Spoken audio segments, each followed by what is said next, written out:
ಎಲ್ಲರಿಗೂ ನಮಸ್ಕಾರ. KFT Kannada YouTube ಚಾನಲ್ಗೆ ಮತ್ತೆ ನಿಮ್ಮೆಲ್ಲರಿಗೂ ಸ್ವಾಗತ.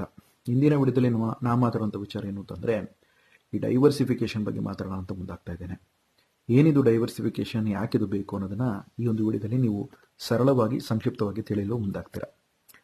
ಸಾಧಾರಣವಾಗಿ ನಮಗೆ ಗೊತ್ತಿರುವಂಥ ವಿಚಾರ ಏನು ಅಂದರೆ, ಒಂದು ಬುಟ್ಟಿಯಲ್ಲಿ ನಾವು 10-15 ಮೊಟ್ಟೆಗಳನ್ನು ತೊಗೊಂಡು ಹೋಗ್ತೀವಿ ಅಂತ ಅಂದ್ಕೊಳ್ಳಿ.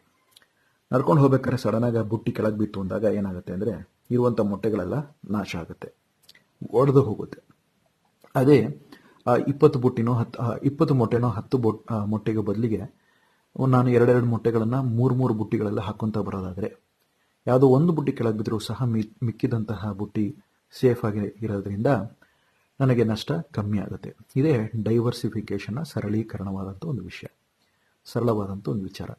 ಡೈವರ್ಸಿಫಿಕೇಷನ್ ಅಂದರೆ ನಿಮ್ಮ ರಿಸ್ಕನ್ನು ಕಡಿಮೆ ಮಾಡೋದು ಅನ್ನೋಂಥ ಸಂಗತಿ. ಅದರಿಂದ ಈ ಡೈವರ್ಸಿಫಿಕೇಷನ್ ಯಾಕೆ ಮುಖ್ಯ ಅಂದರೆ, ಇನ್ವೆಸ್ಟಿಂಗಲ್ಲಿ, ಅದರಲ್ಲೂ ಮುಖ್ಯವಾಗಿ ಹೂಡಿಕೆಯಲ್ಲಿ ನಾವು ನೋಡೋದಾದರೆ, ಬಹಳಷ್ಟು ಬಾರಿ ನಮಗೆ ಬೇರೆ ಬೇರೆ ರೀತಿಯಾದಂಥ ಹಣಕಾಸಿನ ಯಂತ್ರಗಳಲ್ಲಿ ನಾವು ಹೂಡಿಕೆ ಮಾಡ್ತೀವಿ.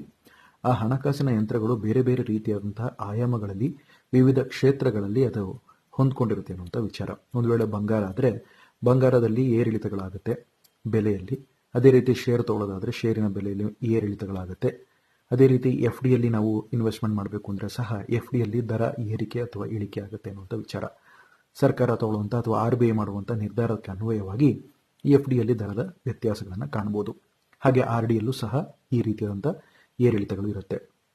ಮತ್ತು ಕೆಲವೊಂದು ಹಣಕಾಸಿನ ಯಂತ್ರಗಳಿಗೆ ಅದರದೇ ಆದಂಥ ಒಂದು ಸೀಸನಲ್ ಏರಿಳಿತಗಳಿರುತ್ತೆ.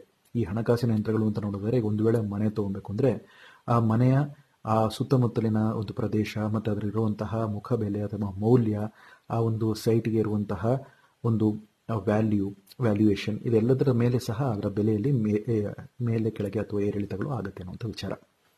ಅದರಿಂದ ಡೈವರ್ಸಿಫಿಕೇಷನ್ ಅನ್ನೋದು ಬಹಳ ಬಹಳ ಮುಖ್ಯ. ಯಾಕೆ ಅಂತಂದರೆ, ನಿಮ್ಮ ಒಂದು ಪೋರ್ಟ್ಫೋಲಿಯೋನ ನೀವು ಡೆವಲಪ್ ಮಾಡೋದಕ್ಕೆ ಇದು ಬಹಳ ದೊಡ್ಡ ಪಾತ್ರವನ್ನು ವಹಿಸುತ್ತೆ.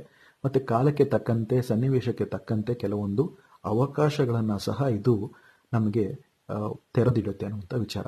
ಹೇಗೆ ಅಂತಂದರೆ, ಒಂದು ವೇಳೆ ನೀವು ಷೇರುಗಳಲ್ಲಿ ತೊಡಗಿಸ್ಕೊಂಡಿರ್ತೀರಾ, ಸಡನ್ನಾಗಿ ಚಿನ್ನದ ಬೆಲೆ ಕುಸಿತ ಆಗಿದೆ ಅಂದರೆ ನೀವು ಚಿನ್ನವನ್ನು ತಗೊಳ್ಳೋದಕ್ಕೆ ಮುಂದಾಗ್ಬೋದು. ಅದರ ಬೆಲೆ ಕುಸಿತ ಆಗಿದೆ ಅನ್ನೋ ಮಾಹಿತಿ ನಿಮಗೆ ಗೊತ್ತಿರಬೇಕಾಗತ್ತೆ. ಆ ಮಾಹಿತಿ ಗೊತ್ತಿರಬೇಕು ಅಂದರೆ ನೀವು ಆ ಚಿನ್ನದ ಕುರಿತಾದಂತಹ ಹಲವಾರು ವಿಷಯಗಳನ್ನು ಅಥವಾ ಆಗಿಂದಾಗ ಪಡೆಯುವಂತಹ ಅಪ್ಡೇಟ್ಸ್ಗಳನ್ನು ನೀವು ನೋಡ್ತಾ ಇರಬೇಕು ಅಂತ ವಿಚಾರ. ಈ ರೀತಿ ಬೇರೆ ಬೇರೆ ರೀತಿಯಾಗಿ ಬಾಂಡ್ ಮಾರ್ಕೆಟ್ ಕುಸಿತ ಆಯಿತು ಅಂದರೆ ಬಾಂಡ್ಗಳಲ್ಲಿ ಹೂಡಿಕೆ ಮಾಡೋದಾಗಿರಲಿ, ಈ ರೀತಿ ಹಲವಾರು ಆಪರ್ಚುನಿಟೀಸ್ಗಳು, ಅವಕಾಶಗಳು ಸೃಷ್ಟಿಯಾಗುತ್ತೆ ಅನ್ನುವಂಥ ವಿಚಾರ. ಈ ಅವಕಾಶಗಳನ್ನೆಲ್ಲ ಸದುಪಯೋಗ ಪಡ್ಕೊಬೇಕು ಅಂತಂದರೆ ನಮ್ಮ ಒಂದು ಅಸೆಟ್ನಲ್ಲಿ ಅಥವಾ ನಾವು ಖರೀದಿ ಮಾಡಿರುವಂತಹ ಹಣಕಾಸಿನ ಯಂತ್ರಗಳನ್ನು ನಾವು ಡೈವರ್ಸಿಫೈ ಮಾಡಿರಬೇಕು ಅನ್ನೋಂಥ ವಿಚಾರ. ಅದಕ್ಕೆ ಪೋರ್ಟ್ಫೋಲಿಯೋ ಡೈವರ್ಸಿಫಿಕೇಷನ್ ಅಂತ ಕರಿತೀವಿ. ಮತ್ತು ಸಾಧಾರಣವಾಗಿ ಡೈವರ್ಸಿಫಿಕೇಷನ್ ಆಗುವಂಥ ಸಾಧ್ಯತೆಗಳು ಏನು ಅಂತಂದರೆ, ನಮಗೆ ಹೆಚ್ಚಿನ ಪ್ರಮಾಣದಲ್ಲಿ ಲಾಭ ಜಾಸ್ತಿ ಆಗುತ್ತೆ, ನಷ್ಟವನ್ನು ತಕ್ಕ ಪ್ರಮಾಣದಲ್ಲಿ ಕಮ್ಮಿ ಮಾಡ್ಬೋದು ಅನ್ನುವಂಥ ವಿಚಾರ. ನಷ್ಟನೇ ಇಲ್ಲ ಅಂತ ಹೇಳಿ ಮಾಡೋದು ಸ್ವಲ್ಪ ಕಷ್ಟದ ಸಂಗತಿ. ಯಾಕಂದರೆ ನೀವು ಹಾಕುವಂಥ ಬಂಡವಾಳ ಏನಿದೆ, ಆ ಬಂಡವಾಳದಲ್ಲಿ ಒಂದಿಷ್ಟು ಭಾಗದ ಒಂದು ಹಣವನ್ನು ಬೇರೆ ಬೇರೆ ರೀತಿಯಾದಂಥ ಈ ಹಣಕಾಸಿನ ಯಂತ್ರದಲ್ಲಿ ತೊಡಗಿಸ್ಕೊಳ್ಳೋದ್ರಿಂದ ಕೆಲವೊಂದು ಹಣಕಾಸು ಯಂತ್ರ ನಿಮಗೆ ಲಾಭವನ್ನು ಕೊಟ್ಟರು, ಆ ಒಂದು ಕಾಲಘಟ್ಟದಲ್ಲಿ ಆ ಒಂದು ಸನ್ನಿವೇಶಕ್ಕೆ ತಕ್ಕಂತೆ ಇನ್ನು ಕೆಲವು ಸಂದರ್ಭಗಳ ಒಂದು ವಿಷಯಕ್ಕೆ ಸಂಬಂಧಿಸಿದಂತೆ ಕೆಲವೊಂದು ಹಣಕಾಸಿನ ಯಂತ್ರಗಳು ಕುಸಿತವನ್ನು ಕಾಣ್ಬೋದು ಅನ್ನೋಂಥ ವಿಚಾರ. ಅದನ್ನು ಸರಿದೂಗಿಸಲು, ಸಮಾನಪಡಿಸಲು ಅಥವಾ ಅದನ್ನು ಕಡಿಮೆ ಮಾಡೋದಕ್ಕೆ, ಲಾಸನ್ನು ಕಡಿಮೆ ಮಾಡೋದಕ್ಕೆ ನೀವು ಡೈವರ್ಸಿಂಗ್ನ ಮೊರೆ ಹೋಗ್ಬೋದು. ಈಗ ಷೇರು ಮಾರ್ಕೆಟಲ್ಲಿಯೂ ಸಹ ನೀವು ಡೈವರ್ಸಿಫಿಕೇಷನ್ ಮಾಡ್ಬೋದು. ನಾನು ಹಿಂದೆ ಹೇಳಿದ್ದೀನಿ, small cap, mid cap, large cap ಅಂತ ಹಲವಾರು ಕಂಪನಿಗಳಿದ್ದಾವೆ. ಆ ಕಂಪನಿಗಳ ಷೇರಿನ ಪ್ರಮಾಣದಲ್ಲಿ ನೀವು ಎಷ್ಟೆಷ್ಟು ಶೇಕಡದಷ್ಟು ತೊಗೊತೀರಾ, ಆ ಒಂದು ದಿನದಲ್ಲಿ ನೀವು ಖರೀದಿ ಮಾಡಿದಂಥ ದಿನದ ಬಳಿಕ ಒಂದು ತಿಂಗಳು, 2 ತಿಂಗಳು, 6 ತಿಂಗಳು, 1 ವರ್ಷ, 5 ವರ್ಷ, ಇದಕ್ಕೆ ಅನುಗುಣವಾಗಿ ಆ ಒಂದು ಕಂಪನಿಗಳ ಷೇರಿನ ಬೆಲೆಯಲ್ಲಿಯೂ ಸಹ ಏರಿಳಿತಗಳನ್ನು ನಾವು ನೋಡ್ಬೋದಾಗತ್ತೆ.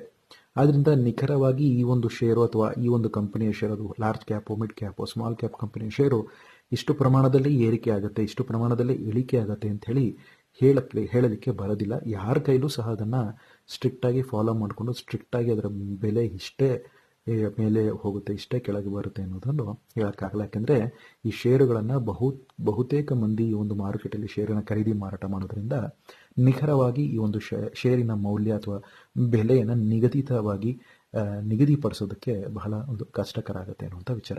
ಇದು ಡೈವರ್ಸಿಫಿಕೇಷನ್ಗೆ ಸಂಬಂಧಪಟ್ಟಂಥ ವಿಚಾರ. ಈ ವಿಡಿಯೋ ತಮಗೆ ಹಿಡಿಸಿದರೆ ಲೈಕ್ ಮಾಡಿ, ನಿಮ್ಮ ಅನಿಸಿಕೆ ಅಭಿಪ್ರಾಯಗಳು ಕಮೆಂಟ್ಗಳ ಮೂಲಕ ತಿಳಿಸಿ. ಹಾಗೆ ಈ ವಿಡಿಯೋಸ್ನ ನಿಮ್ಮ ಸ್ನೇಹಿತರಿಗೂ ಸಹ ಶೇರ್ ಮಾಡಿ, ಅವರಿಗೂ ಸಹ ಸಬ್ಸ್ಕ್ರೈಬ್ ಮಾಡಲು ಹೇಳಿ.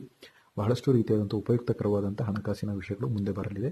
ನೀವು ತಪ್ಪದೇ ನೋಡಿ ಅಂತ ಹೇಳ್ತಾ ಮತ್ತೆ ಭೇಟಿ ಮಾಡ್ತೀನಿ. ಧನ್ಯವಾದಗಳು. ನಿಮಗೆ KFD ಕನ್ನಡ ಚಾನಲ್ ಪರವಾಗಿ ನಿಮ್ಮ ಸಂದೇಶ.